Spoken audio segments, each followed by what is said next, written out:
The first chapter of the party constitution passed by the Ninth Party Congress in April 1969 stated this: Comrade Lin Biao has consistently held high the great red banner of Mao Zedong's thought, and he has most loyally and resolutely carried out and defended Chairman Mao's proletarian revolutionary line. Comrade Lin Biao is Comrade Mao Zedong's closest comrade in arms and successor. Think of it. Lin Biao is being named Mao Zedong's successor in the party constitution. On September 12, 1971, the date of Lin Biao's fall and perhaps of his death, the People's Daily wrote this: Comrade Lin Biao has at all times held high the great red banner of Mao Zedong thought. He has at all times defended Chairman Mao's proletarian revolutionary line and put it into practice. And he has always been a shining example to the whole party, the army, and to the people of the whole country.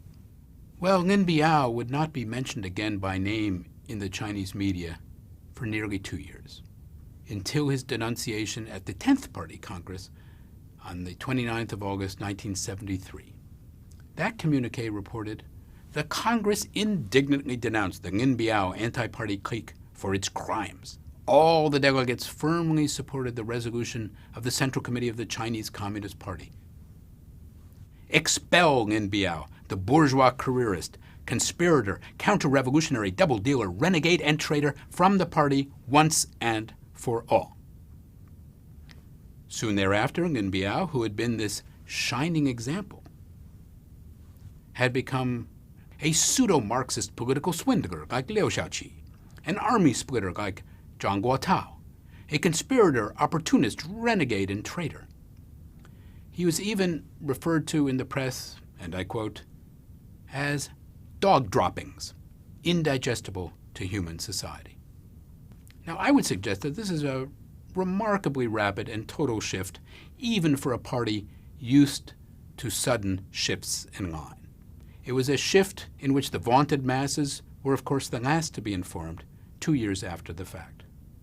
After the political turmoil of the Cultural Revolution, marked by street demonstrations and popular participation, the crisis that followed had much more in common to do with old-fashioned palace revolutions.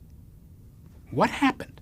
What happened to this man who controlled the army and the Air Force, who was the leading light of the Cultural Revolution at home and of proletarian internationalism abroad?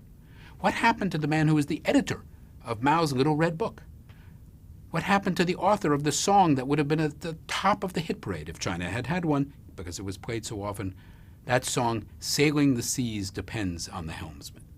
What happened to the man who, when no one else would, stood by Mao Zedong and provided through his People's Liberation Army the critical instrument for the unfolding and then the controlling of the Cultural Revolution?